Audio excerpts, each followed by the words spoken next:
Bonjour à tous, bienvenue, heureux de vous retrouver.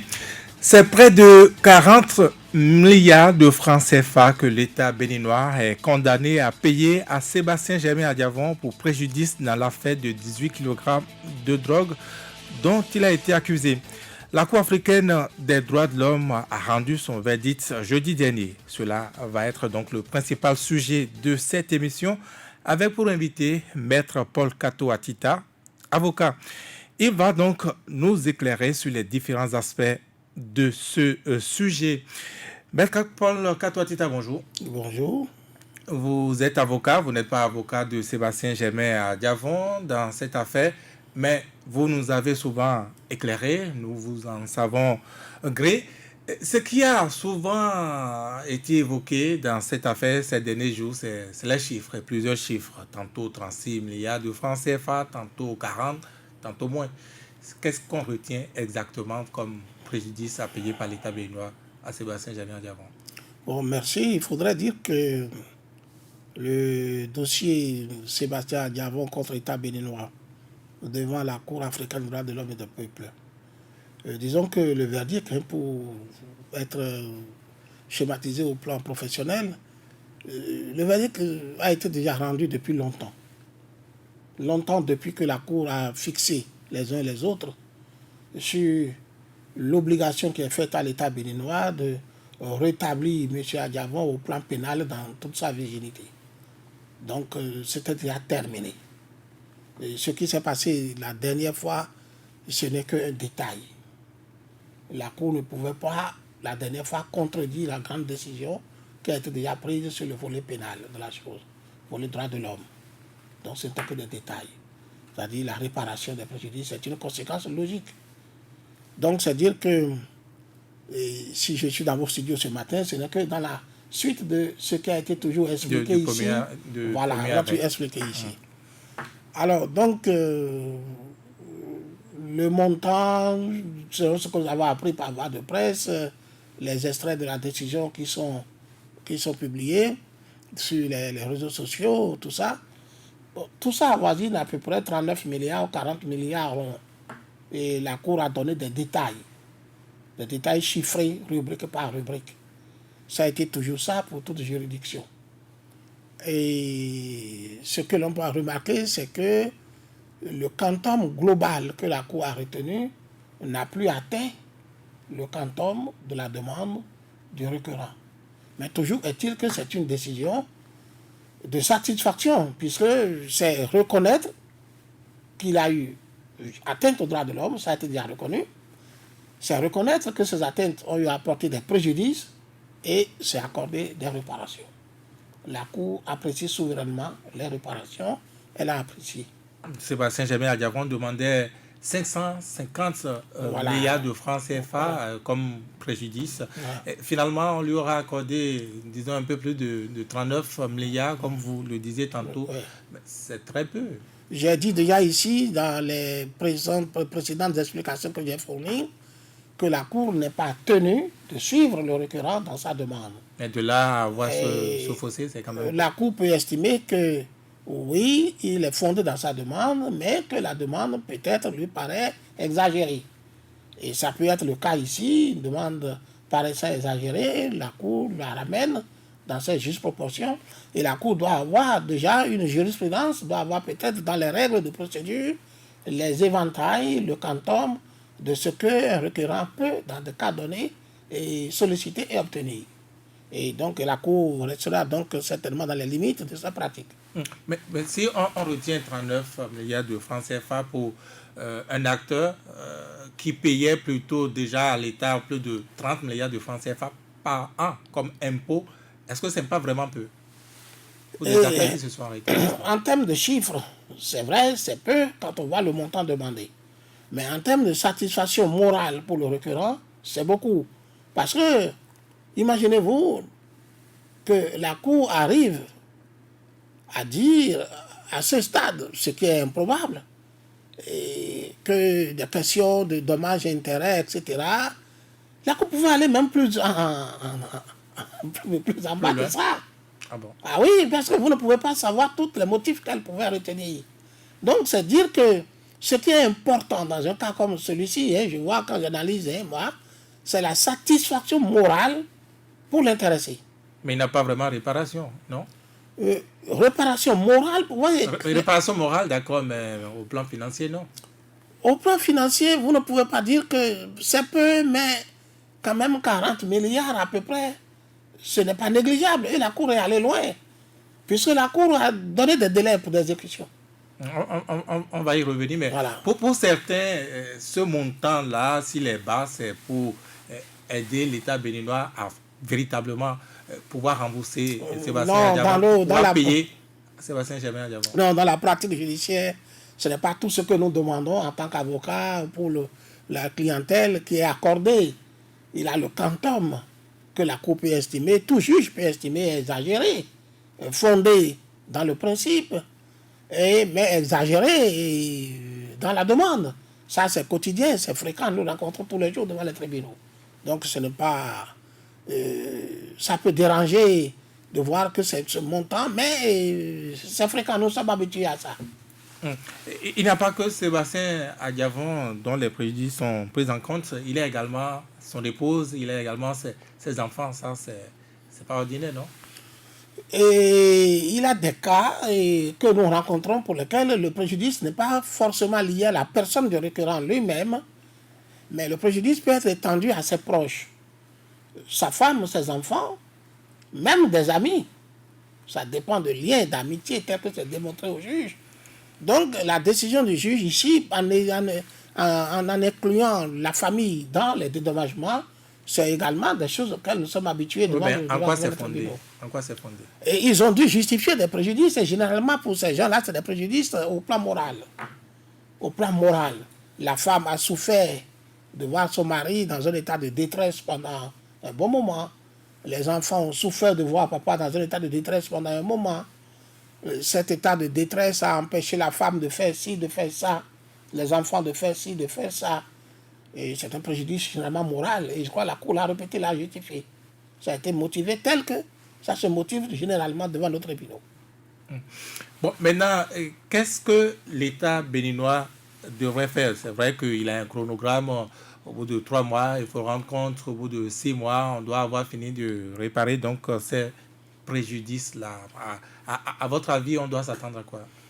Dans la logique, pour tout État, c'est de s'exécuter. C'est de s'exécuter. Il n'a pas à aller en conflit avec la décision. Bon, mais malheureusement, dans ce cas, toutes les décisions qui ont été rendues dans cette affaire dont nous avons eu à parler, analyser, aucune des décisions n'a été exécutée jusqu'à aujourd'hui. Donc nous sommes maintenant au plan de réparation. Quelle sera l'attitude de l'État béninois? Va-t-il exécuter, procéder au paiement? Ne va-t-il pas procéder au paiement? Alors, ce qui est certain, ça, il n'y a pas de doute sur ça, quelle que soit la durée, quel que soit le temps, l'État béninois finira toujours par payer cette somme, soit sous ce gouvernement, soit sous un autre gouvernement, à moins que le requérant lui-même ne renonce. Sinon, il n'a pas de doute sur le caractère exécutoire de la décision. Et d'ailleurs, il y a quelque chose qui a impressionné le président de la Cour. Dans une de ses interventions, n'a pas manqué de mettre en relief le caractère souverain des décisions de la Cour et le caractère exécutoire de ces décisions. Il a précisé, mais je me suis demandé, mais pourquoi... Pour vous, ce n'est pas par hasard. Ah non, pas par hasard. Je dis, mais pourquoi il a jugé utile de porter cette précision? Et peut-être tout à l'heure, nous allons revenir dessus. C'est parce que, vous voyez, quand vous analysez au plan doctrinal, certains pensent que les décisions de ces juridictions-là n'ont pas un caractère immédiatement exécutoire à l'intérieur des États. Certains pensent. En fait, ce sont les échos qu'ils ont du Bénin. Certains pensent. Alors, quand j'ai entendu ce qu'il disait, j'ai compris qu'il est en train de donner une précision importante pour balayer en même temps une conception doctrinale de la chose. Parce qu'il précise, et cela est très clair, ce sont des décisions qui ont valeur de décision de justice et qui sont exécutoires. Il parle même de la souveraineté, il parle de plein exercice de la justice. Alors donc, il ne devrait pas avoir de doute, d'obstacle sur l'exécution de cette décision à l'intérieur du Bénin. Et je dis, ce qui est certain, quelle que soit la durée, l'État béninois, sous ce gouvernement ou sous un autre gouvernement, finira toujours par payer, sauf renonciation de récurrent. Ce gouvernement ou sous un autre gouvernement, ça va être payé, dites-vous, mais on vous oppose souvent aussi qu'il y a cette loi-là qui dit désormais que, eh bien, toute personne, tout fonctionnaire qui, par la faute de qui, donc, il a préjudice, eh bien, il est tenu à réparer et de manière personnelle, individuelle. Ah oui, il y a cette loi. Et ce que votre question m'amène peut-être à dire, mais, c'est-à-dire, vous insinuez, c'est-à-dire la question de la faute personnelle ou faute de l'État. Bon, bref. C'est la question de Martha? Non, la question, je vais y répondre, bien sûr. La Cour a condamné l'État béninois en tant qu'État défendeur. Si au sein de l'État béninois, les gouvernants béninois pensent que ce qui s'est passé a été de la faute de certains fonctionnaires béninois, de certains cadres béninois, de certains hommes politiques béninois, de certains hommes qui ont décision d'engager l'État du Bénin et qui l'ont engagé par maladresse, par faiblesse d'esprit, faiblesse d'analyse juridique, et qu'il faudra se retourner contre eux, ça c'est autre chose. La décision n'est pas prise contre ceux-là, la décision est prise contre l'État béninois. Le reste, c'est entre l'État béninois. Justement, ce que je demande, est-ce qu'à l'interne, ça peut fonctionner ainsi, en appliquant les lois du Bénin? Si le gouvernement béninois estime qu'il a été induit en erreur par des fonctionnaires béninois, qui avaient le pouvoir de le guider, de lui donner clarté, de l'éclairer sur l'opportunité de ce qu'ils ont fait à M. Adjavon, et qu'ils ne l'ont pas fait, et ont conduit l'État à commettre des fautes sur la personne de M. Adjavon, libre à l'État béninois d'engager la poursuite. Quelles sont ces personnes? Ça peut être des juges? Moi, je ne suis pas dans le couloir du pouvoir, je ne suis pas à la présidence ni dans les ministères. Vous avez suivi de près ce dossier? C'est ceux-là qui savent, ceux qui ont donné des consultations pour que Adjavon soit arrêté, gardé à vue, traqué comme il a été traqué, et de la compagnie de gendarmerie à l'époque à Cotonou, etc. Ceux qui ont donné des avis pour que ces entreprises soient fermées, que les comptes soient bloqués, ceux qui ont donné des avis pour que même relaxer au niveau du tribunal, l'appel, il n'a pas eu appel, pour qu'on puisse ressusciter le dossier, le transférer à la criette et qu'il soit condamné à la criette, ceux qui ont donné ces avis, ça, les autorités le connaissent. S'ils ressentent le besoin de dire c'est vous nous aviez induit en erreur, c'est à eux d'appliquer la loi béninoise à ceux-là. Mais cette loi béninoise ne peut pas s'appliquer, pas opposable à M. Adjavon. M. Adjavon a eu une décision contre l'État béninois, État défendeur. On en est là aujourd'hui et l'État béninois donc obligé de payer. Est-ce que les avocats de Sébastien Germain Adjavon, ils peuvent continuer autrement à exiger aujourd'hui, si le gouvernement béninois ne se dépêchait pas, est-ce qu'ils ont d'autres moyens, n'est-ce pas, pour avoir immédiatement réparation? Disons que je vais souligner quelque chose. La décision de justice qui est rendue, certainement ils vont la notifier à l'État béninois et le greffe de la Cour devra le faire, les avocats de Adjavon devront le faire également. Ils vont même la notifier à divers organes chargés de mettre la décision en exécution. Que ce soit au niveau des juridictions qui ont condamné Adjavon, notifier au parquet de cette juridiction, notifier là où les comptes de M. Adjavon sont bloqués, etc., etc. Mais notez quelque chose, et qui, dans les pays démocratiques où le droit est bien respecté, ça va poser un problème. Ces hauts fonctionnaires à des places données qui recevront notification de cette décision, peuvent-ils se cacher sous le défaut, sous l'autorité du premier responsable, qui n'aurait pas donné des instructions d'exécution pour ne pas, eux, exécuter la décision? Est-ce qu'en la pratique, c'est le premier responsable qui donne l'injonction où les gens s'exécutent, enfin, c'est là où je voudrais en venir. Les acteurs s'exécutent d'eux-mêmes. C'est là où je voudrais venir. Dans le droit des traités, et en ce qui concerne ces genres de décisions-là, en principe, le fonctionnaire qui a la charge du secteur, qui reçoit la décision, est tenu à l'exécution, puisque le lui est notifié. Et ça porte sur un acte qu'il a posé. Qu'il vienne prendre couverture sous le premier responsable, il engagerait sa responsabilité. Et comme ça dépend du contexte, dans un État où le droit est vraiment appliqué et exécuté. Et c'est pourquoi, dans le droit des traités, il est dit qu'aucun fonctionnaire, aucun démembrement de l'État ne peut prendre prétexte du silence de l'autorité supérieure pour ne pas s'exécuter, se soumettre à une disposition d'un accord, d'un traité ou d'une décision internationale. Donc, c'est une question très délicate à ce niveau-là qui devra pouvoir embarrasser certaines personnes. Et l'embarras viendrait surtout si cette affaire d'exécution traîne jusqu'à ce qu'il y ait peut-être le régime actuel, il y a un autre régime à la fin d'un mandat, etc., etc. Ça peut poser des problèmes de responsabilité. Donc on va courir des questions de responsabilité en responsabilité. Aller chercher des gens individuels. Vous avez posé des actes individuels en tant que haut fonctionnaire qui n'ont fait qu'aggraver les condamnations de l'État au fil des jours. Et un gouvernement pourrait arriver finalement pour dire comment avez-vous pu faire ça? Que vous aviez fait des blocages à une décision de justice sur alors toute une ligne. Notifié, donc, voilà, que ne pas exécuter. Ça pose des problèmes. Ça, c'est un volet de la question. Mais un autre volet de la question, c'est que, et ça, je reviens dessus, c'est qu'il y a un principe qui ne permet pas d'exercer des voies de pression coercitive, nous disons, sur le patrimoine de l'État. C'est un principe connu dans le système franco-français auquel nous appartenons. Ça veut dire quoi? Ça veut dire que quand M. Diavon prendra cette décision, il lui sera difficile de lui-même, si l'État béninois ne sort pas l'argent, d'aller faire des saisies directement sur l'État béninois. En tout cas, s'il le faisait à l'intérieur du Bénin, ça n'aurait pas prospéré dans le contexte qui est le nôtre actuellement. Mais peut-il le faire à l'étranger? Ces cas d'espèce se sont présentés. Et à l'étranger, la question est non et oui.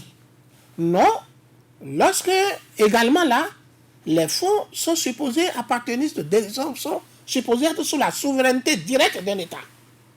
Ça implique que si c'est un compte bancaire directement au nom de l'État béninois, sans qu'il n'y ait aucun doute sur ça, ça veut dire même si le compte se trouve donc à l'étranger, ça implique la souveraineté de l'État du Bénin.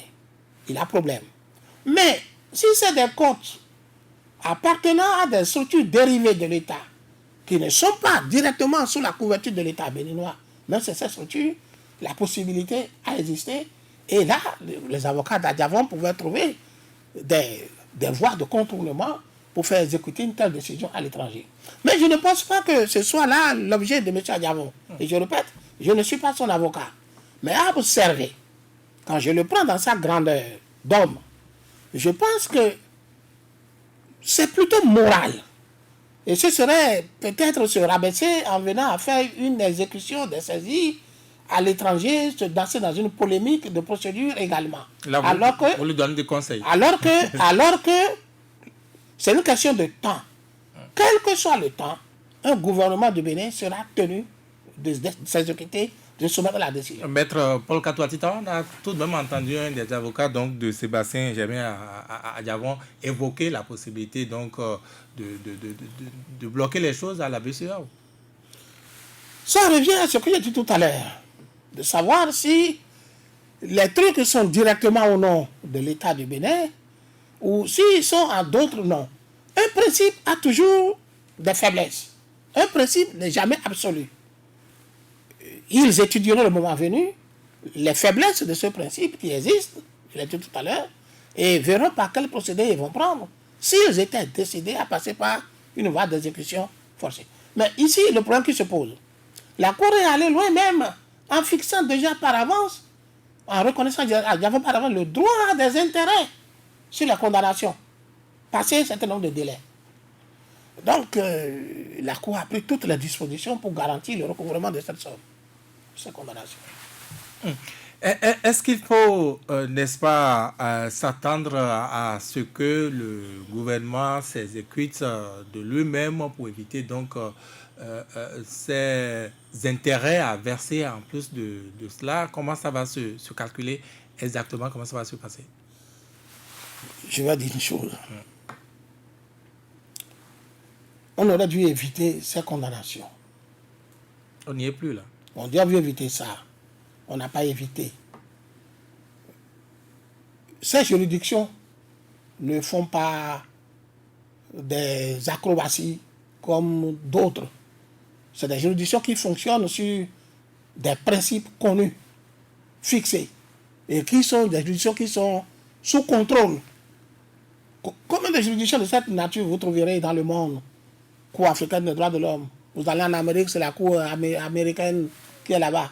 Vous allez en Europe, c'est la Cour européenne qui est là-bas. C'est des cours qu'on peut compter du bout de doigts. Et qui sont sous le regard dynamique des ONG, le Comité des droits de l'homme des Nations Unies, qui ont fixé des principes connus. Donc, ceux qui engageaient l'État du Bénin dans cette lutte-là devraient savoir que là-bas, c'est du sérieux. Et on aurait dû éviter cette situation. C'est-à-dire, moi, je pense que on a voulu, pour des raisons, peut-être que les initiateurs seuls savent, s'amuser un peu avec la caisse de l'État. La condamnation pécuniaire était prévisible. Les droits violés étaient énormes. Les droits violés étaient énormes. Et pour un connaisseur des principes du droit international des droits de l'homme, la condamnation était prévisible. Il ne faut pas ajouter à ce qui a été déjà prévisible et qui s'est réalisé d'autres complications. On ne s'amuse pas avec les caisses de l'État, c'est pas bon. La Cour africaine des droits de l'homme ne s'est pas limitée au préjudice, mais il parle également de la loi sur la criette à revoir, notamment 2 articles. Tout ça également, c'était prévisible. C'était prévisible. J'ai beaucoup parlé de criette. Je n'ai rien contre la criette. Vous savez, je suis un pur produit des cadres béninois. Moi. Les diplômes principaux que j'ai obtenus dans ma vie, c'est sur le territoire national. Ce qui a fait de moi l'avocat que je suis à cette envergure, bien vrai, c'est que je suis sorti du Bénin. J'ai eu l'opportunité d'étudier en plus, quelque peu. Mais nous avons une dette vis-à-vis du pays. La dette, là, c'est d'éclairer nos dirigeants, de leur dire ce qu'il faut faire, ce qu'il ne faut pas faire, dans les moindres détails, afin qu'ils prennent des décisions justes. Transférer le dossier à Diamond, qui a déjà été jugé et traité en première instance à la criette, c'était encore une erreur de trop. C'était encore une erreur de trop. Donc, la criette elle-même, en tant que juridiction, c'est un problème ce siècle. Moi, je n'ai rien contre la criette, mais je dis, le monde a tellement évolué au plan du droit, et je précise du droit international des droits de l'homme, qu'une telle juridiction ne peut plus exister. Et la Cour africaine, dans sa décision, les deux dispositions là, ça ne vise que ça. Hein. Ils ont dit de créer le double degré de juridiction. Ça veut dire quoi? Première instance, appel. Donc, unicité qui est là n'est pas possible. Il parle de l'égalité des partis. D'accord que ça. C'est de revoir tout ça, englobe tout un principe du droit international des droits de l'homme. C'est tout un principe. C'est une refonte complète de la loi qui a créé la criette. Si la criette doit exister, pas sous cette forme. Et c'est ce qui a été décidé. Mais ça a été déjà dit à l'intérieur par des Béninois. Des Béninois, mais on n'a rien contre notre pays, c'est notre pays. On n'a pas besoin d'être conseiller technique à la présidence, conseiller technique dans un ministère, pour être utile. Ce que, quand vous invitez les uns les autres des intellectuels dans vos micros sur le débat de ce sujet-là, ce que nous disons, c'est des consultations indirectes pour eux. Des consultations dans lesquelles ils devraient tirer des choses pour faire ci, pour faire ça. C'est notre contribution. La criette, ce n'était pas là-bas qu'on devrait décrier la criette. C'est-à-dire que décrier ici, on aurait dû prendre des dispositions pour la réformer, faire des trucs qu'on ferait. Bon, Mais c'est pas ça quand vous Mais parlez. pour voir pourquoi ça traîne, lorsqu'on sait que même la Cour constitutionnelle avait déjà relevé cet article 12 là, notamment en son alinéa 2 à revoir, à corriger, à rendre constitutionnel. Ça, seuls les dirigeants doivent le savoir. Seuls les dirigeants doivent le savoir. Quand vous parlez d'une certaine manière, on pense que vous êtes des opposants. On n'a pas besoin, on apporte la contribution. On apporte l'éclairage. C'est des juridictions qui ont existé, c'est vrai, à une époque donnée de l'évolution des droits de l'homme. Les droits de l'homme ont connu une évolution aujourd'hui importante depuis les années 70. Mais ce sont des juristes qui ont aussi écrit la loi sur la criette. En se fondant sur une doctrine qui n'est plus en harmonie avec le droit international des droits de l'homme. Mais ils sont au pays. C'est-à-dire la recherche de la répression. Ils sont sur la terre, non? La recherche de la répression. Cette doctrine, aujourd'hui, est dépassée par rapport à un démembrement du droit. Ce démembrement du droit ne permet plus ça. On peut obtenir la répression tout en maintenant le double degré. On peut obtenir la répression tout en maintenant les juridictions ordinaires. On peut obtenir la sévérité en faisant tout ça. Mais cette nature de juridiction a existé à des époques données de l'humanité, à des époques données du droit. Et aujourd'hui, le droit international qui n'existait pas en ce moment-là, le droit international des droits de l'homme n'existait pas en ce moment-là. Ce droit international des droits de l'homme est apparu et a devenu un droit prépondérant à partir des années 1970. Or, ce type de juridiction, c'était dans les années 1939, 45, 42, avec la Seconde Guerre mondiale. Seconde Guerre mondiale. C'est des époques différentes. C'est des époques différentes. Donc, il faut tenir compte de l'évolution du temps et de l'évolution le droit a des démembrements. Il y a des démembrements qui sont récents. Donc, ce droit international dont je parle très souvent est récent. C'est 1970. Les magistrats qui ont été formés avant 1970 ne connaissent pas ce droit dans ses méandres. Ils connaissent le droit de l'homme dans sa globalité. Les avocats formés avant 1970 ne connaissent pas ce droit. Ils le connaissent dans sa globalité. Mais ceux qui sont formés après et qui ont eu la vision de se spécialiser dans ce droit ont fini par avoir donc des spécificités de ce droit. Et qui se cumulent toujours avec la procédure pénale et le droit pénal. Mais quand on le dit, on ne vous comprend pas toujours. Voilà.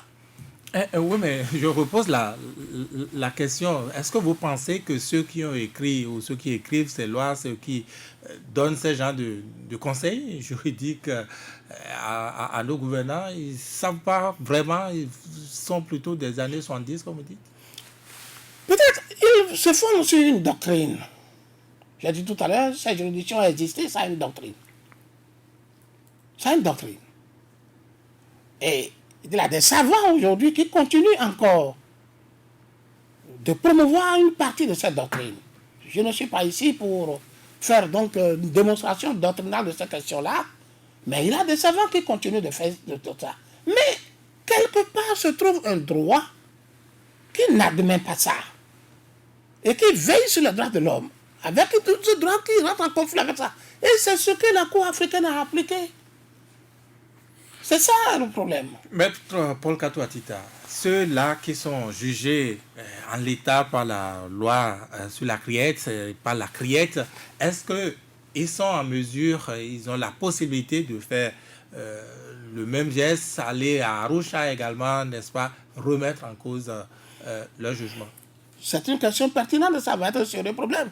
S'ils ont des avocats compétents, des guides juridiques compétents, ils vont tenter et il n'est pas exclu qu'ils gagnent. Oui, c'est des problèmes sérieux, très sérieux. Qu'une juridiction qui a fonctionné jusque-là et qu'on vienne à lui trouver des failles sur sa légalité, vraiment un droit de l'homme, ça pose problème. Mais on aurait dû limiter tout ça, je le dis. Bien vrai, on est à la recherche de la répression. On est à la recherche d'un certain dynamisme face à certains crimes, certaines infractions. Mais on pouvait le faire en harmonie avec ce droit qui n'autorise pas certaines choses. Bon, ça fait longtemps que des Béninois le disent, et je suis de ceux-là. Mais on n'a vu rien venir. Maître Paul Katoatita, je pose la question autrement. Cas pratique, j'ai été jugé par la criette. Parce que je suis dans le même pays, le Bénin, je sais qu'il a eu cette décision, tout au moins de la Cour constitutionnelle, qui juge la criette inconstitutionnelle, notamment en son article 12.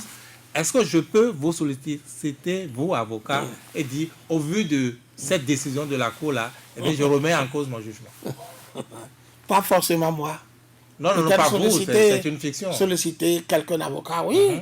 Pourquoi pas? Puisque de plus en plus, j'ai de preuves que c'est une juridiction dont la légalité au plan, au vu des textes fondamentaux qui gouvernent mes droits, sa légalité sur l'existence pose problème. Et cela se dit, se confie par des décisions.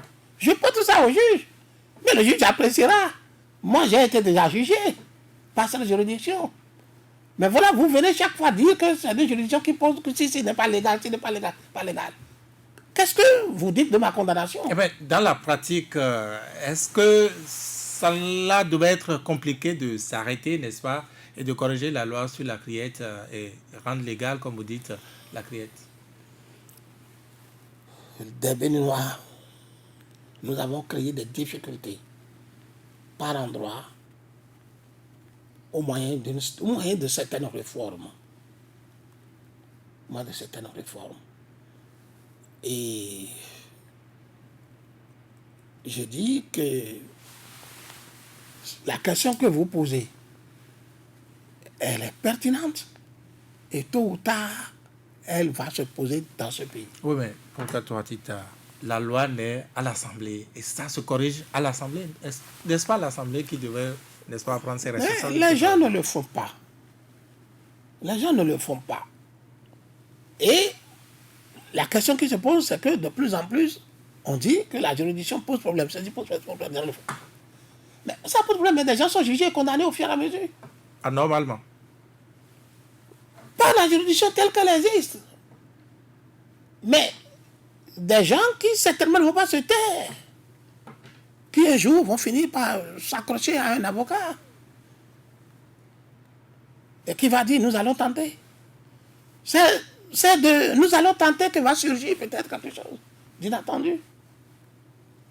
Devant la Cour africaine des droits de l'homme, il n'y avait pas que l'affaire Sébastien Germain Adjavon. On connaît bien d'autres cas également qui sont là. Est-ce que ça ne risque pas d'être le même sort? Ce sont des juridictions qui évoluent sur des principes solidement établis. Si des affaires qui sont là comportent des mêmes vices, des mêmes anomalies, la sentence sera la même.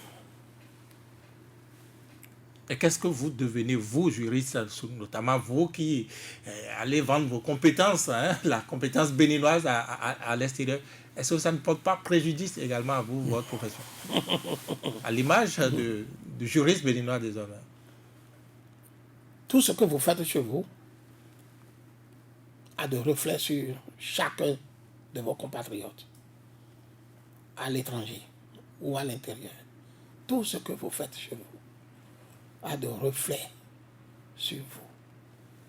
Si le Bénin est identifié et reconnu comme un pays respectueux des droits de l'homme, un pays d'état de droit, vous dites que quittez le Bénin, vous allez à l'étranger, vous vous présentez avocat, juriste béninois, c'est normal que vous ayez la considération qu'il faut par rapport à ça. Mais si le Bénin est identifié comme un pays qui est en recul dans les droits de l'homme, recul en démocratie, vous allez à l'étranger, c'est normal que vous soyez, ça se reflète sur vous. Ça, il n'y a pas de doute. Est-ce que vous pouvez déjà avoir moins de sollicitations pour votre expertise? Non, pas sur ce plan, non, parce que en tant qu'individu, vous n'êtes pas responsable. On ne pourra pas dire que c'est les juristes béninois pris individuellement qui sont responsables de ces réformes. Mais c'est les renseignements que vous envoyez à l'international. Je ne suis pas responsable. Mais ça peut être, il y a des cas où ça peut déranger, même ici, à l'intérieur. Si vous êtes d'un pays qui ne devient peu respectueux des droits de l'homme, peu respectueux de l'état de droit, vous serez mal à l'aise d'aller dans un pays du même genre contredire, dénoncer les mêmes faits devant un juge. Aller dénoncer un gouvernement INS de violation des droits de l'homme devant une juridiction dans un pays INS, alors que chez vous-même, c'est la même chose. Ça peut vous affaiblir un peu. Et qu'est-ce que vous faites, vous, juristes? Je parle de la communauté des juristes. Si vous subissez ces préjudices sans possibilité de réparation, qu'est-ce que vous faites? Est-ce que ça ne s'indie pas, on ne s'indie pas? Écoutez, je suis ici en tant qu'individu. La question que vous posez là implique un autre organe. Il faut attendre les états généraux, du moins, des juristes du Bénin. Un autre organe pour y répondre. Quel organe, par exemple? Ce n'est pas une question d'individu. Dites-nous, maître Paul Kato Atita, est-ce que à la longue, malgré ce que vous dites, les individus, ça ne se reflète pas forcément sur eux, ça ne va pas être finalement simplement le niveau auquel le droit béninois, oui, le juriste béninois serait descendu tôt ou tard? Vous savez, tout ce que vous dites, j'ai vécu une situation un jour. Je descendais de l'avion à l'aéroport Charles de Gaulle à Paris. Je devrais prendre un autre avion pour venir à Cotonou. Les gens ont commencé par descendre, arriver à Charles de Gaulle. Subitement, je crois que la sécurité dit stop. On nous a fait attendre. Je crois qu'ils ont modifié quelque chose dans la salle. Et on a dit commencez par sortir. En commençant par sortir, chacun décline son origine. Ne mettez pas sur son origine.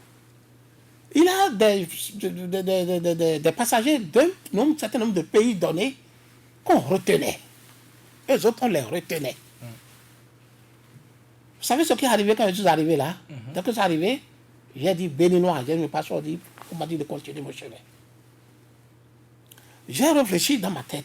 Qu'est-ce qui fait la différence entre ceux-là qu'on est en train de mettre dans une cabine pour des fouilles? On les fouillait. Et moi, on n'a pas pu me fouiller, on m'a dit pour demain, on m'a laissé. Je me suis dit, ce n'est que le rayonnement de mon pays. Ils ont confiance en mon pays. Donc, je ne bénéficie que du rayonnement de mon pays. C'est des situations pareilles. J'ai connu des situations dans plusieurs aéroports pour ça. Bénin, on vous laisse passer. D'autres pays, je ne vais pas donner les noms, on les met dans les cabines là. On les soumet à des fouilles, à des contrôles. Donc, c'est comme ça. Ce que nous faisons ici, c'est comme ça, ça a de répercussions sur chacun de nous, à l'étranger. Donc, il est probable que notre image se dégrade à travers cette actualité. Oui. Moi, je vous dis, il a suffi qu'en 2014, je dise, par exemple, je suis béninois, on m'a laissé sans contrôle. Pendant que d'autres, on les mettait là pour contrôle. Oui. Ah, Addis Abeba, j'ai connu la même chose. Que je dise béninois, on me dit de partir. Oui, là où se trouve Addis Abeba par rapport au Bénin. Tandis que des gens voisins à nous, venant de l'Afrique de l'Ouest comme moi, on les mettait dans des cabines pour contrôle. La politique et le droit. Je n'informe plus personne. Patrice Talon est le chef de l'État du Bénin actuellement. Mais Patrice Talon, hier, on l'avait vu lui-même dire cette petite phrase-là.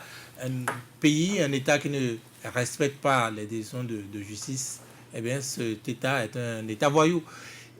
Comment on peut se retrouver à travers, donc, après cette déclaration, à ne pas, n'est-ce pas, donner suite aux différentes décisions, aux différents arrêts de la Cour d'Arusha? Est-ce que cela vous a interpellé, vous aussi? Ah oui, ah oui, ah oui. Vous savez, dans les émissions précédentes pour lesquelles vous m'aviez invité ici, dans cette affaire toujours, je crois, j'ai dit déjà que ce n'est pas intéressant ce conflit frontal que notre pays tient avec cette juridiction. Le juge ne parle pas. Le magistrat, il ne parle pas. Il pose des actes. Votre question m'amène à dire ceci. En termes de jurisprudence pour motiver sa décision, de vendredi, jeudi dernier à jeudi dernier, oui. En termes de jurisprudence, le juge est allé puiser dans l'affaire dont vous parlez, l'affaire là, rendue dans le Bénin contrôle contre l'État béninois. Voilà, à Abidjan à l'époque. La Cour africaine, la Cour de justice d'Abidjan, oui. C'est ça, le juge est allé puiser comme jurisprudence. Ça peut paraître banal, mais il a voulu simplement. C'est sa manière à lui de traduire une situation. Quand je viens, moi je fais des analyses. Nous devons faire. Le juriste que je suis, c'est des analyses. C'est des analyses.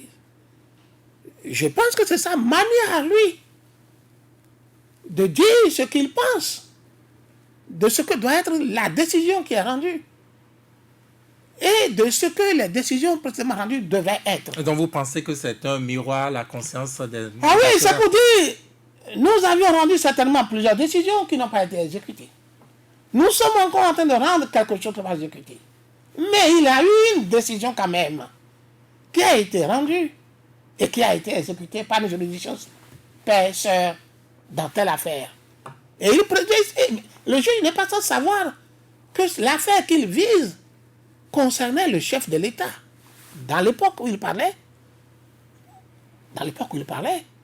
il n'est pas le savoir. Mais il le ramène comme jurisprudence dans sa décision. N'est-ce pas pour dire, de la manière dont vous aviez exécuté la décision, cette décision d'Abidjan, de Bénin Contrôle, il faudra que vous exécutez la nôtre également de la même manière. Le juge ne parle pas. Il s'exprime.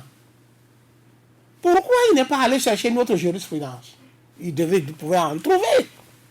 Il pouvait en trouver au niveau des décisions rendues par la Commission africaine à l'époque où la Cour africaine n'avait pas encore existé. Il pouvait aller puiser dans une décision française de la Cour européenne pour essayer de faire l'équivalence. Est-ce que cette affaire ne révèle pas cette Cour africaine à elle-même, notamment dans ses faiblesses, la faiblesse à appliquer réellement ces arrêts? Non, ce n'est pas une faiblesse de la Cour africaine. C'est une faiblesse qui est liée au fait que ces juridictions-là ne détiennent pas la force publique. Ils n'ont pas une souveraineté. La souveraineté appartient aux États. Et ces juridictions, pour faire passer leurs décisions, elles sont obligées toujours de se référer aux États qui détiennent la force publique.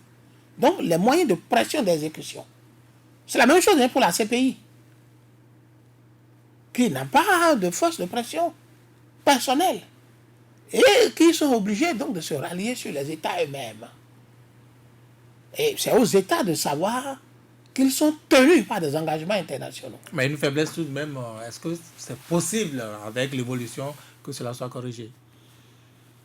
Cela se corrige parce que quand je viens ici, j'ai dit toujours, pour le moment, vous avez l'isolement, j'en ai toujours parlé, ça se corrige par la pression internationale. Si vous ne voulez pas exécuter une décision internationale, de bon gré, la pression internationale peut vous contraindre à l'exécuter. Ça, il n'a pas de choix que ça. C'est ça. Et surtout en matière de droits de l'homme, il suffit que des ONG de grande valeur internationale adoptent, constatent votre refus, votre opposition frontale à ce genre de décisions qui font la promotion, la protection des droits de l'homme, et se décident à vous combattre, ils vont vous combattre. Melpot Katouatita, si vous permettez, pour ces 15 dernières minutes, nous allons quitter Arusha. Nous allons quitter Arusha pour parler d'autres affaires. On ne va pas tout à fait quitter la drogue. Cette affaire de 3 tonnes de drogue de l'Uruguay, vous avez entendu donc le porte-parole du gouvernement dire stop, on n'en parle plus. Non. Je n'ai pas entendu ça. J'ai dit... Vous n'avez pas entendu qu'il a dit que celui qui en parle, le procureur est instruit pour s'en charger? Non. Ah bon? Je n'ai pas entendu ça. Qu'est-ce que vous avez entendu, vous? Je n'ai pas prêté oreille à ça. Et ce que je peux dire, c'est que ce que j'ai vu sur les réseaux sociaux, mais je vais, pour ce qui me concerne, parler en professionnel et averti. Évidemment. J'ai vu des audios, vous m'excusez de terme, présentés comme venant du parquet de l'Uruguay. Le procureur notamment de Montevideo. Voilà. Dans la prudence de professionnels, avant que je ne puisse en tirer toutes les conséquences de droit, je voudrais m'assurer d'abord de l'authenticité de l'audio. C'est important. Si c'est un audio authentifié, j'ai mon appréciation de juriste. Même si je ne vais pas les dévoiler ici, hein, parce que le temps ne suffit pas. Vous pensez que la manipulation peut aller juste là? Je ne le dis pas. Il n'a pas que. Je ne le dis pas. Il n'a pas que cet élément audiovisuel. Puisque c'est une vidéo à laquelle vous faites allusion. Il y a également donc d'autres extraits, notamment de journaux télévisés, donc du même pays. Toujours est-il que. La même affaire. Toujours est-il que. Si l'audio était authentifié pour une affaire de cette nature, ça ne peut jamais se camoufler. Ça ne peut jamais se camoufler. Vous savez, je vais vous dire une chose. Hein. Je ne peux que remercier quelqu'un ici, vous m'excusez, l'un de mes anciens. Même si aujourd'hui, il a pris de l'âge, aujourd'hui il n'est plus actif comme nous autres. C'est le bâtonnier Alfred Pouillon. Et pourquoi? Quand vous m'invitez, je viens, j'élargis mes interventions au plan du droit, mettre le démembrement.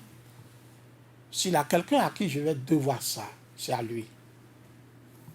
De m'avoir lancé en 1996 sur le plan international, le plan professionnel international. Ce qui, heureusement, a fait l'honneur de mon barreau. Et je reste encore redevable au barreau de Bénin pour ce bien qu'il m'a fait dans ma carrière. Parce que l'avantage que j'en tire aujourd'hui, c'est cette large connaissance que j'ai pu acquérir. Je vais vous dire une chose. Si ce fait est réel, on ne peut pas l'étouffer. Je vais vous dire pourquoi. Mes recherches m'ont permis, en 2014, de révéler que l'affaire de trafic de drogue, évidemment, je préparais une communication sur les crimes transfrontaliers, ici au Bénin. Alors, en Afrique de l'Ouest, pour une institution Bénin, les crimes transfrontaliers, mes recherches m'ont permis d'identifier que le Bénin était déjà, dans les années 2005-2008, identifié comme un pays dans lequel, au nombre de la place tournante de drogue dans le trafic, vers l'Europe. Le crime transfrontalier. Donc en fait, ce n'est pas nouveau. Ce n'est pas nouveau. Mais ce qui peut paraître nouveau, c'est de savoir si ça se poursuit encore.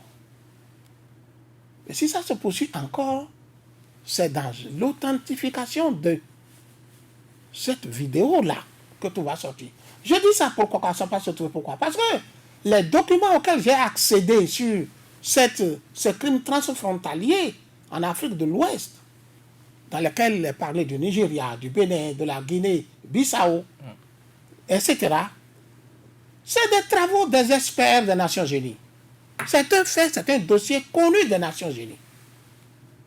Les spécialistes des Nations Unies dans les crimes transfrontaliers ont travaillé beaucoup sur ça. Notre pays est identifié comme ça depuis ce temps-là, les années 2000 entières. J'ai tous ces documents encore avec moi. Et j'ai planché dessus en communication ici à Cotonou.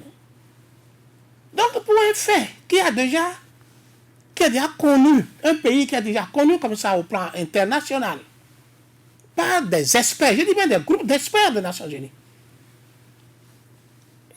et qu'aujourd'hui, on vient dire qu'une telle chose a encore existé, ça ne peut pas passer inaperçu.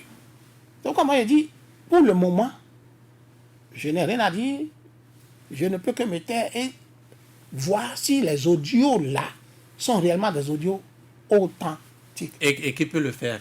Qui peut authentifier donc ces audios? Nous le saurons, quel que soit le temps.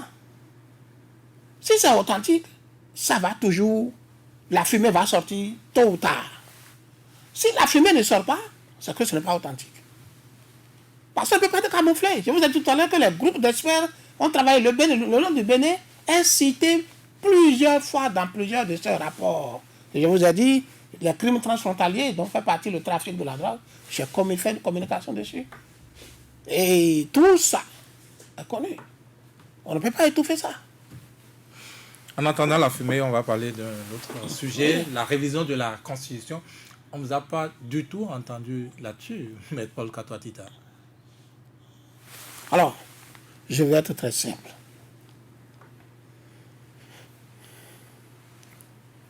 Je parle de quelque chose toujours au plan scientifique de la chose. Les élections du 28 avril 2019 sont contestées, sont litigieuses. Le litige est là. Le litige n'est pas résolu. Tout ce qui vient en dessus là, jusqu'à aujourd'hui là, et qui va passer par ce Parlement, tombe dans le litige. Donc moi, je n'ai pas jugé utile parler de quelque chose qui est Donc pour vous, il litigé. n'y a pas eu de révision de Je ne peux pas parler Constitution. de quelque chose qui est litigé. Chez nous, dans les tribunaux, le terrain est litigé. On n'a pas fini de dire qui est propriétaire, qui n'est pas propriétaire. Quelqu'un se met, il le vend. Celui qui achète se met à construire. Il fait étage, il fait ci, il fait ça. Tout ce qu'il fait là, c'est dans le litige. Et vous avez constaté que jusqu'à aujourd'hui, il y a ceux qui reconnaissent la révision. Il y a ceux qui ne reconnaissent pas la révision. Parce que le litige de l'origine, la racine, n'est toujours pas réglé. Donc moi, je n'ai pas voulu parler de ça, tout simplement. Parce que je sais que le litige est toujours là. Et vous vous situez où sur ce terrain-là? Il a révision ou pas? Le litige est là, et le juriste que je suis, j'attends que ce litige soit résolu. Vous n'avez pas répondu à la question. Non, j'ai répondu à la question. Que le litige soit résolu pour que je sache. D'accord, je vous amène au Nigeria, tout juste à la frontière. On a noté des incursions donc, de militaires ou d'agents de sécurité du Nigeria au Bénin pour défoncer et prendre des risques, n'est-ce pas, des escalades qui peuvent être très graves par la suite. Très grave, oui, très grave. Et ça me fait revenir à l'esprit le cas de Arusha, D'accord. où les gens vont dire à nos autorités, le Bénin est un pays souverain, n'exécutez pas la décision d'Arusha. Je dis, nous n'avons pas le droit de leur mentir. Nous sommes tous débiteurs vis-à-vis de ce pays. Nous devons apporter notre contribution, chacun, et non leur mentir. Nous devons éclairer nos chefs, nos dirigeants dans toute la dimension de ce que la science que nous maîtrisons met à leur disposition. Arusha, que personne ne dise au gouvernement, au chef de l'État, de ne pas l'exécuter. Au nom de la souveraineté, ce serait une erreur de droit. La souveraineté a des limites. Ça a des limites en ce qui concerne les droits de l'homme. Et ce qui se passe entre le Bénin... Non, s'il vous plaît, puisque vous revenez à Arusha, Oui. est-ce que le Bénin, en l'état actuel, peut chercher à quitter carrément cette cour, à quitter ce protocole, à résilier la convention? Non, mais ça, quelle soit quoi de son image? Écoutez, ce n'est même pas là le problème. C'est là que je vais en venir. Le droit international de l'homme a tellement évolué que vous soyez dans une charte, que vous ne soyez pas dans une charte, vous ne pouvez pas méconnaître ces droits-là universellement déclarés par la déclaration du 10 décembre 1948, déclaration universelle des droits de l'homme de 1948.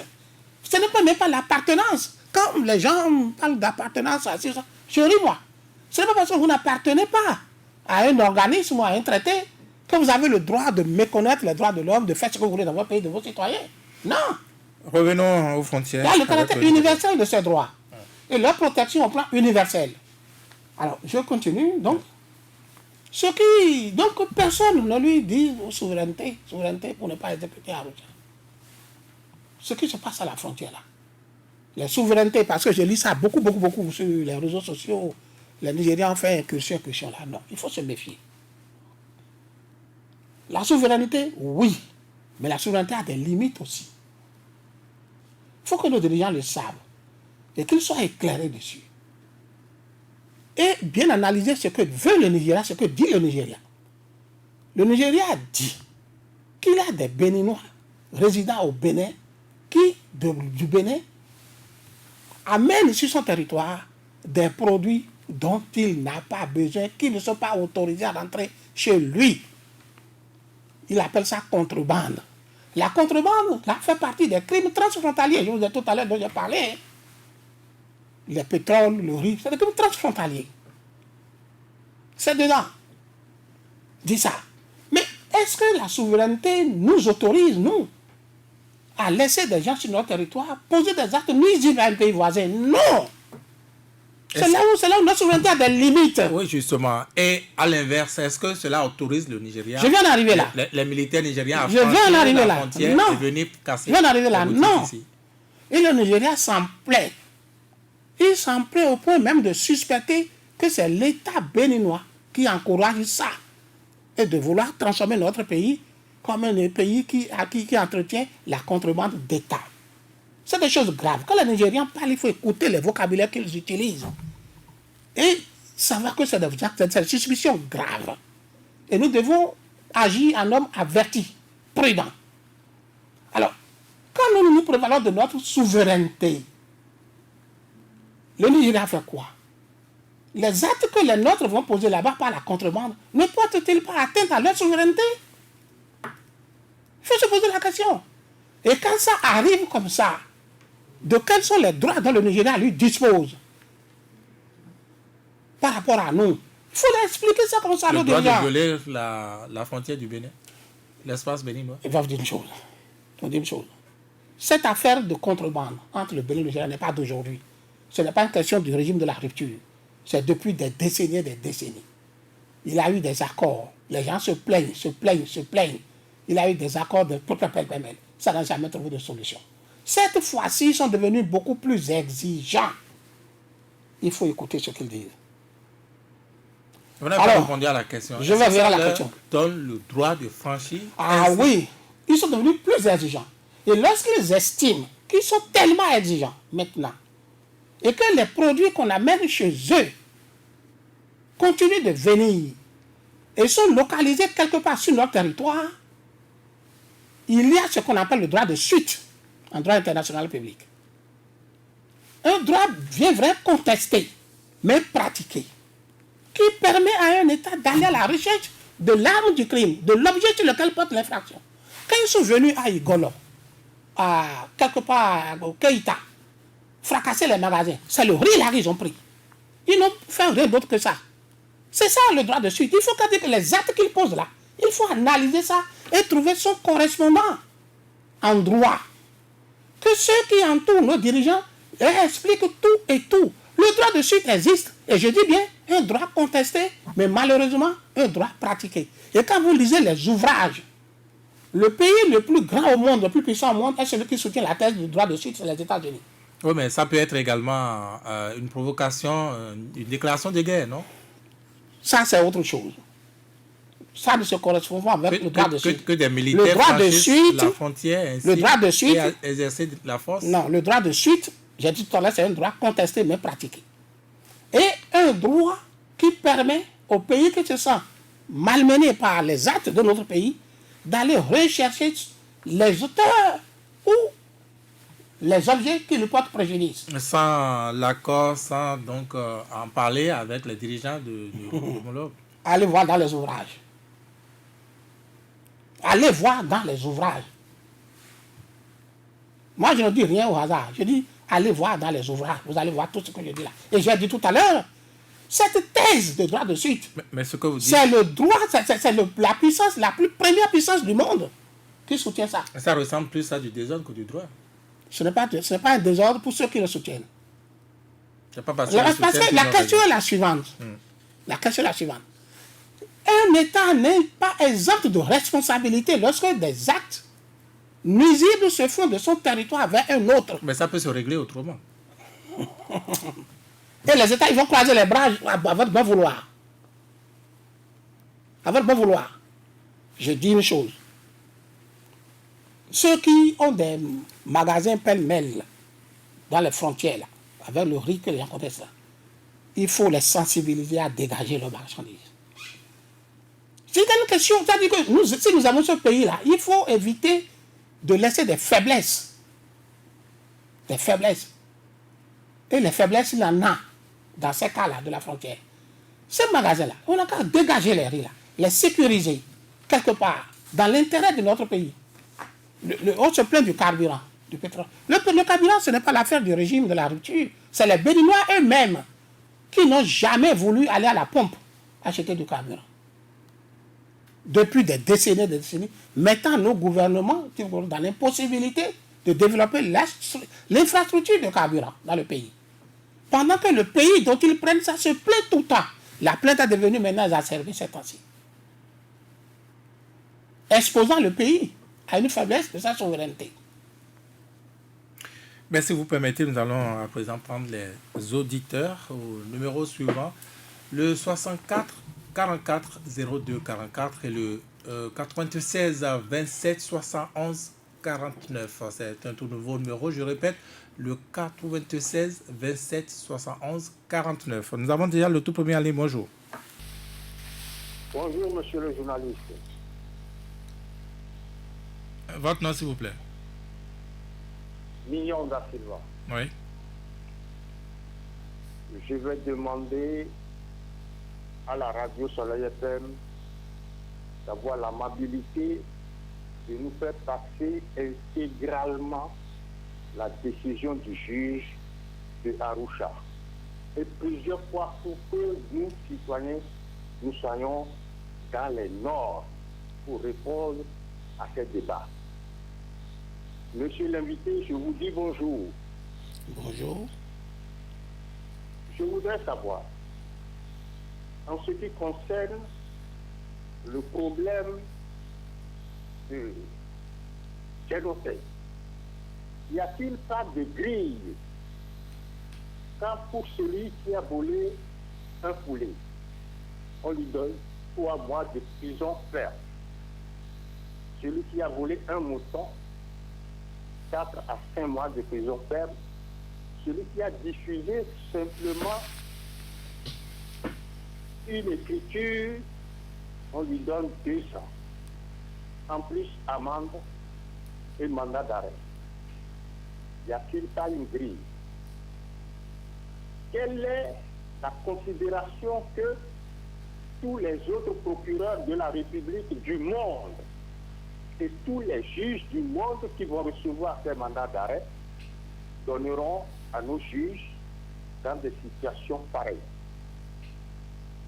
Deuxième question, pour finir, ça concerne l'avocature. Pour des avocats qui déplaient pour aller à la politique et qui conservent leur cabinet, nous, simples clients que nous sommes, nous avons l'intention de croire que c'est les avocats d'eux qui sont à la politique qui gagnent les procès. Et leur cabinet est toujours plein. Et ceux qui passent leur temps à faire des prêts pour améliorer leur cabinet n'ont pas de clients. Qu'est-ce que vous attendez pour fermer les cabinets de ceux qui vont à la politique et qui sont exposés à des salaires mirobolants? Je vous rends l'antenne. Merci. Deuxième auditeur, bonjour. Bonjour Virgile. Allô? Oui, vous êtes en direct. Jean Couton. Jean Couton, oui, allez-y. Maître Paul Katouatita, je vous salue. Bonjour. La CRIET, dans sa contexture actuelle, est une juridiction qui porte atteinte aux dispositions de notre Constitution, vous l'avez dit, et par voie de conséquence à celle de la CDHP. Pourquoi cette juridiction, lors de son arrêt, n'a pas exigé la révocation de cette CRIET en imposant le cas échéant des mesures coercitives? Deuxième question, sur la base de quels éléments le Collège des avocats de M. Sébastien Germain Diavon a réclamé 500 milliards à titre de réparation des préjudices qu'auraient subis leurs clients? De 500 milliards à 40 milliards, bon, de mon point de vue, c'est le jour et la nuit. Est-ce que ce n'est pas une façon de voir la vache à trait quelque part? Troisième pour finir, chacun est responsable des dommages qu'il cause. Fin de citation. Voilà ce que dit un proverbe français. Même si Patrice Talon a agi escalité, sa responsabilité personnelle ne se trouve-t-elle pas engagée? Du fait de son refus frontal à donner suite à l'injonction de la CADHP de mettre à sursis l'exécution de cette décision, à quelles sanctions s'expose désormais le Bénin en cas de refus de déférer à l'exécution et d'interjecter d'appel? Je vous rends l'antenne. Merci. Nous prenons à la suite le troisième auditeur. Bonjour. Bonjour. Votre nom? C'est la cour Théodore. Pardon? C'est la cour Théodore, monsieur. Ok, allez-y, Théodore. Non, je voulais juste soutenir votre émission. Merci. Et bon dimanche. Pareil à vous. Quatrième auditeur. Allô? Oui, vous êtes en direct, votre nom? Éminent journaliste, bonjour. Bonjour. Sylvestre Olulade. Oui, allez à vos questions.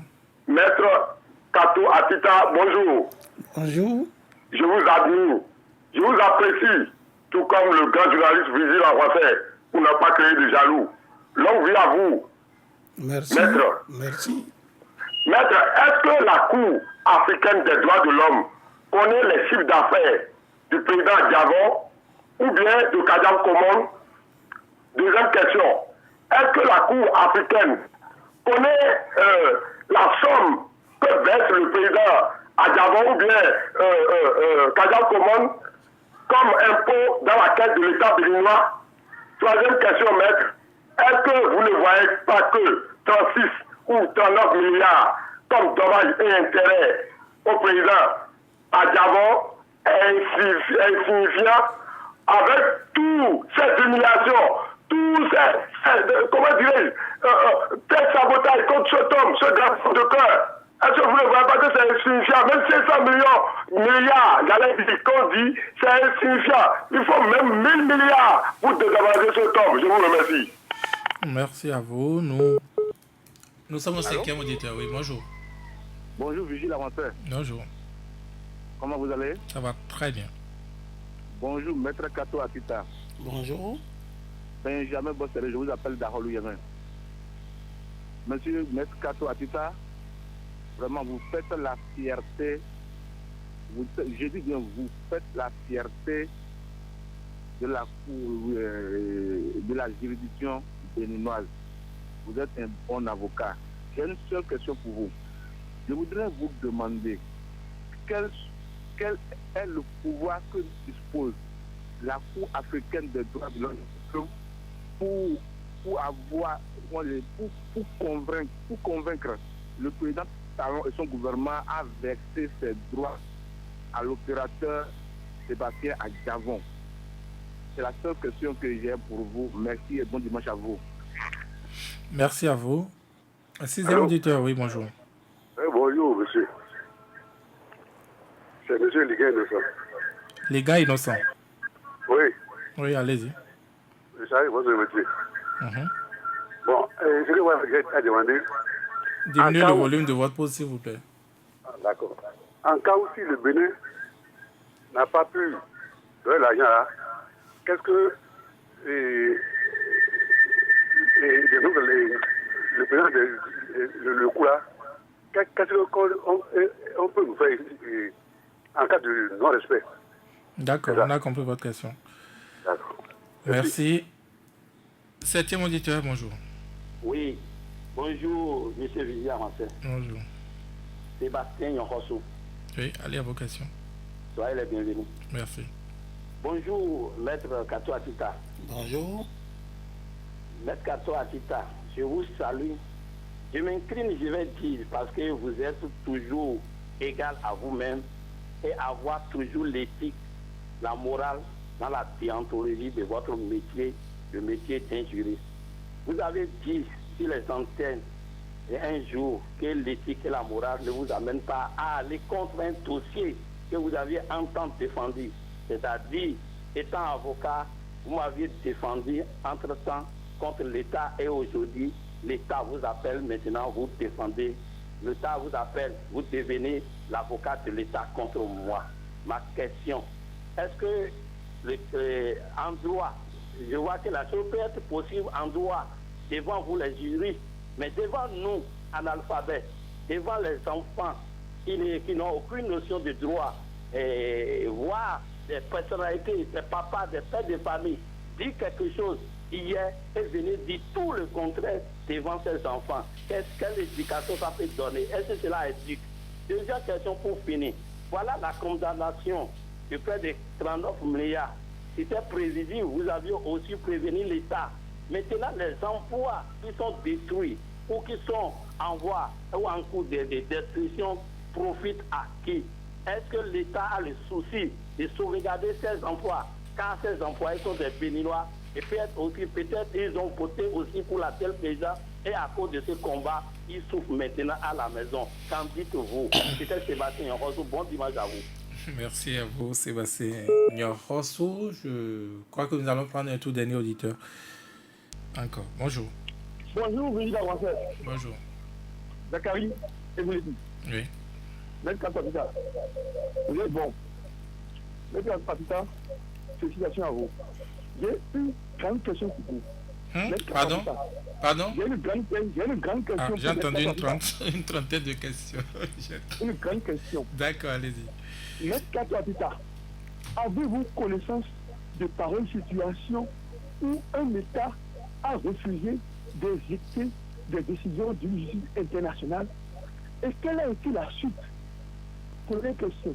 Deuxième question. Parce que la Société des Nations n'imposait que des sanctions morales, n'avait aucune force d'agir, on a créé l'Organisation des Nations Unies. Aujourd'hui, les Nations Unies, elles posent des sanctions. Alors, par rapport à la CADH, qu'est-ce qui peut se passer si ça doit se rester seulement aux sanctions morales? Merci. Merci à vous. Nous revenons donc en studio. Nous commençons par cette dernière question. Est-ce que vous avez connaissance d'un cas d'un pays qui a refusé d'exécuter une décision d'une instance internationale, une instance judiciaire? Je dis que cette question m'amène, la réponse à cette question m'amène à faire la différence entre les pays que l'on considère comme des pays démocratiques et respectueux de l'état de droit et les pays non démocratiques, et donc non respectueux de l'état de droit. Dans les pays démocratiques et respectueux de l'état de droit, l'exécution des décisions ne pose aucune difficulté. Aucune difficulté, et les gouvernants évitent même que le contentieux de l'exécution ne soit élevé au niveau du Conseil des ministres, des États, parce que tout est traité là même au niveau de la Cour africaine. Il y a les instances supérieures qui ne sont pas des instances juridictionnelles, mais des instances politiques, et qui interviennent et qui essayent de voir pourquoi telle décision n'est pas exécutée par un État, etc. Et essaye de ramener l'État donc à la soumission, à se soumettre à la décision. Donc au niveau des pays européens, par exemple, dans le cadre de la Cour européenne, par exemple, non, et les États évitent même, les États démocratiques respectueux de l'état de droit, évitent même que ce contentieux soit élevé au niveau des ministres, Conseil des ministres, parce qu'ils considèrent que ce serait ternir leur image. Ils ne voulant pas ternir leur image. Ils évitent que ça arrive jusqu'à un certain niveau. À un certain niveau. Ils évitent ça. Et ça, vous rencontrez des exemples, plusieurs exemples au niveau de la jurisprudence française et européenne sur la question. Maintenant, la Cour africaine, c'est une cour récente, comme je le dis. Elle est récemment créée, elle doit être à ses débuts dans les décisions d'arrêt. Sinon, jusque-là, c'était la commission. Et j'avais prévenu également ici, en disant que cette cour qui vient de mettre son pied dans la cour des grands, en tant que juridiction, réellement, ne va pas rendre une décision banale. Elle ne va pas ternir son image. Elle sera amenée à rendre une décision motivée pour que désormais l'on puisse noter au niveau international que l'Afrique également, la Cour africaine, existe et est une cour sur laquelle on peut compter. Ça n'a pas manqué dans l'affaire Diavon. Donc, si un État n'arrive pas à exécuter une décision de cette cour ou de ce truc, la conclusion est tirée nettement. C'est le système démocratique est perturbé. L'état de droit est perturbé. C'est simple que ça. Sinon, il n'y a rien qui empêche. C'est-à-dire que s'opposer à l'exécution d'une décision de justice, même à l'intérieur de son État, c'est une voie de fait. C'est une rébellion. Ce n'est pas acceptable, tout simplement. Revenons aux questions de tous premiers auditeurs. Million da Silva qui notait une certaine disproportion de peine, notamment il parlait du cas de Valentin Agossou Dianotin et il parlait de l'image à l'international. Bon, je vais vous dire quelque chose. J'ai lu la décision de condamnation de M. Dianotin dans la presse. Bon, il n'était pas à la barre. Disons que par principe, d'abord pour le juge pénal, par principe, lorsque vous êtes jugé par défaut, la peine en quantum, c'est pratiquement le plafond qu'il donne. Donc le juge est plus sévère. C'est le plafond. Parce que, j'ai dit, nous sommes ici pour jouer le rôle d'éclaireur. Ce n'est pas pour jouer un rôle de partisan. Donc, je dois, quand je parle, il y a beaucoup d'autres intellectuels qui m'écoutent. Il doit pouvoir se dire, celui-là, c'est vraiment un intellectuel qui dit, et ce qu'il dit, c'est ce qui se fait. Donc, lorsque vous êtes absent en matière pénale devant le juge pénal, la peine est toujours élevée. Donc, M. Dianotin a été jugé et condamné par défaut. Il a eu un mandat d'arrêt contre lui. Tout ça se justifie par le fait que ce n'est pas un défaut. Il a eu d'amende 2 millions, je crois. Tout ça se justifie parce que c'est un défaut. Une condamnation par défaut. C'est des principes qu'on est. Sur ce plan-là, il n'a pas grand problème à dire. Mais par contre, c'est la poursuite elle-même qui a déploré. La poursuite elle-même qui pose problème. Comment? Publication de papier. C'est ça qui pose problème. Ça, c'est pas prévu par la loi? Tout ce qui est prévu par la loi ne mérite pas parfois de poursuite. Le parquet... Et pourquoi c'est prévu? Le parquet, jugeant l'opportunité, peut ne pas poursuivre pour ça. Je vais vous expliquer tout à l'heure. Et là, je voulais en venir. Vous prenez la personne de M. Dianotin dont vous parlez, c'est un homme politique. Et vous engagez une telle poursuite contre lui pour un papier qu'il a publié dans des conditions que tout le monde sait. Automatiquement, la poursuite se transforme en poursuite politique. C'est cela. Ça se transforme en poursuite politique. Est-ce que le juge est là pour apprécier donc la politique ou le caractère politique? Le juge, lui, le procureur, lui, qui engage la poursuite, dépendant du garde des Sceaux, devrait apprécier tous ces contours. Celui-là, le courrier qu'il a publié, le contexte de la publication, sa qualité, tout converge vers la politique pour lui. Si nous ne savons pas faire, nous allons le transformer en un prévenu politique. Et vous voyez, quand vous prenez le chef de l'État, quand on lui demande est-ce qu'il a des exilés politiques au Bénin, il dit toujours non. Il dit toujours non. Je le comprends. Oui, il a raison, il dit non. Et il a raison. Comment? Parce que les infractions qu'on leur reproche dans l'intitulé n'a rien visiblement de politique. Il faut analyser les choses. Et quand chacun parle, moi, les prises de position, non. Il faut analyser les infractions de politique. Mais ce que peut-être on ne lui explique pas, qui peut transformer une poursuite sur la base d'une infraction apparemment de droit commun en une poursuite politique, c'est le contexte de la poursuite. Et c'est la qualité de la personne. Est-ce qu'on ne pourrait pas parler également des cibles et surtout c'est ce que je dis, le contexte. Du nombre voilà. Également. C'est ce que je dis, le contexte de la poursuite et la qualité de la personne. Le contexte, c'est que la plupart de ceux-là qui sont éparpillés en Europe et autres, ça, c'est des gens affiliés à une tendance politique, qui ont pris part à une gestion politique, qui ont une connotation politique dans des trucs politiques. La qualité, c'est qu'ils sont tous des hommes politiques.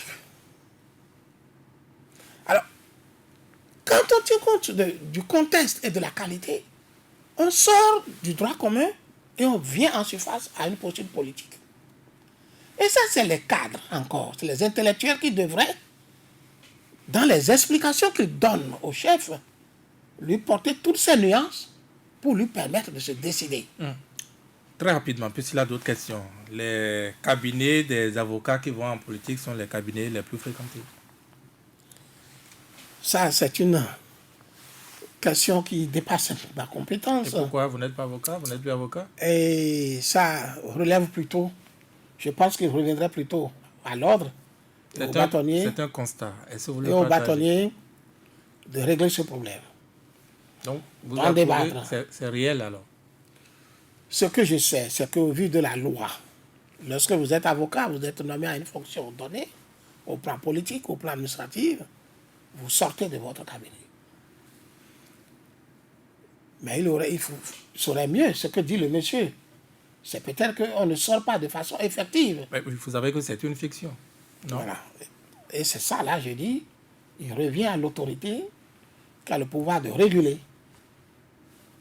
d'intervenir sur ce point et de mettre une opinion sur ce point. Simplement. Eh bien, on va aux autres questions, notamment celle donc de Jean Coton. Il demandait sur quelle base les avocats de Sébastien Germain Adjavon avaient réclamé 550 milliards. Je ne saurais répondre à cette question parce que je ne suis pas avocat d'Adjavon, Sébastien, et ils doivent avoir motivé la demande, le quantum, ils doivent avoir produit des pièces, je ne sais pas, je n'étais pas là, je n'ai pas vu le dossier, donc je ne peux pas répondre à ça. Mais ce n'est pas nouveau. Des demandes peuvent être formulées en quantum et le juge ramène à ce qu'ils appellent la juste proportion. C'est toujours dans le même domaine. Sylvestre Oloulade demandait si la Cour n'a pas connaissance, n'est-ce pas, du chiffre d'affaires de Adjavon. Tout ça devrait en principe figurer dans le dossier qui est soumis à la Cour.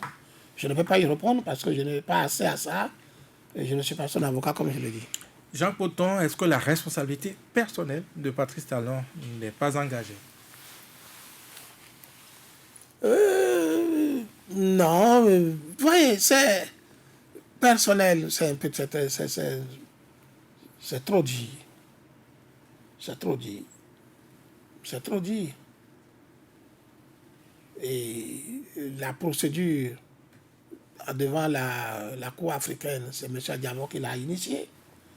Les actes qui ont eu lieu ici sur sa personne, les arrestations, les gardes à vue, tout ça, ainsi de suite, tout ça, comme je l'ai déjà dit, c'est des actes qu'on aurait dû éviter. On aurait dû éviter beaucoup de ces actes-là, mais malheureusement, et je reviens toujours. Ce n'est pas que j'innocente le chef de l'État souvent dans cette... Non. Je reviens toujours sur les cadres. C'est à nous qu'il revient de dire ceci. Et si le chef de l'État était lui-même le premier cadre, son premier conseiller? Mais s'il vous le demande, vous faites l'effort de le lui expliquer, et s'il de démontrer. Et s'il ne demande pas? Vous montrer que ce n'est pas faisable, ce n'est pas bon. Et s'il persiste à vous contredire, en bon cadre, respectueusement sur le président, permettez-moi de me retirer, vous en allez.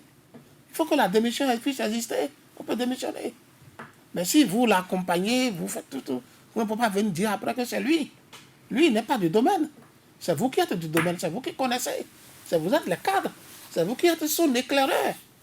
Vous devez l'éclairer du premier point au dernier point dans les méandres possibles pour qu'il puisse apprécier. Bon, d'autres questions, mais je crois que vous avez donné réponse à la plupart de ces questions-là. Quels sont les pouvoirs pour avoir, malgré tout, n'est-ce pas, réparation? Que peut faire la Cour si le Bénin ne s'exécute pas? Je crois que tout ça, c'est la même question. Mais une autre question, Sébastien Nyorossou qui demandait les avocats, ça les caractérise de plus en plus et ça revient. Ils peuvent dire une chose et son contraire selon les contextes politiques. Disons que cette question également, ça dépend de le contexte dans lequel l'observation est faite. Ça dépend de la position de l'avocat, selon qu'il est devant le juge ou selon qu'il est devant le public. Ce que je sais devant le juge, il a cette liberté-là qu'il a d'aller dans un sens, d'aller dans un autre, selon la clientèle qu'il a sous la main. Ce que je sais également, c'est que lorsque certains juges vous identifient déjà comme défenseur d'une thèse donnée, d'une doctrine donnée, et quand vous revenez devant eux, dire le contraire de cette doctrine, ils vous font la remarque en même temps. Maître, avant-hier, la semaine dernière, vous avez soutenu telle thèse dans les mêmes circonstances. Aujourd'hui, c'est le contraire. C'est bon ça, vous le dire. Ça, c'est le travail professionnel, ça. Maintenant, au dehors, ça encore, je dis que je préfère que ce soit le chef de l'ordre qui l'apprécie. Est-ce qu'un avocat peut, je donne un exemple concret, il est aujourd'hui avocat de Sébastien Germain à Diavon, mais demain, n'est-ce pas, il se retrouve avocat de l'État contre Sébastien Germain à Diavon? Ça dépend, c'est ce que nous appelons souvent des conflits d'intérêts, et ça dépend des affaires dans lesquelles il intervient, il était avant. Dans la même affaire. Et dans l'affaire dans laquelle il devient après, ou si les deux affaires ont de connexité. Et si c'est des affaires, mais la même affaire, ce n'était pas possible. Si c'est des affaires qui ont de connexité, ça pose problème également. Maître Paul Katouatita, un avocat a-t-il de conviction? C'est un métier, une profession noble. C'est sûr. Oui. Vous n'avez pas répondu à la question. Très noble. Et donc, on ne peut pas avoir d'avocat en principe sans conviction. C'est noble comme métier. Et il ne faut pas, à partir de déviations, ternir l'image d'une profession aussi noble, aussi respectueuse. Défendre, c'est très noble. Est-ce que vous déplorez également ce défaut de conviction chez certains de vos confrères de plus en plus? Ce n'est pas le lieu d'indiquer, de me prononcer sur ça. Merci, nous sommes à la fin de cette émission. Yeah. Pas un mot? Je vous remercie de m'avoir invité et je crois que j'ai essayé d'apporter l'éclairage nécessaire aux uns et aux autres. Et s'il avait aussi des faiblesses, que les uns et les autres viennent m'en excuser. Merci d'être venu également nous éclairer, Maître Paul Katouatita. Vous êtes avocat, c'est la fin de cette émission. Merci également aux amis, aux auditeurs. Sans langue de bois, c'était donc avec Mohamed Liamidi à la technique. Rendez-vous encore dimanche prochain.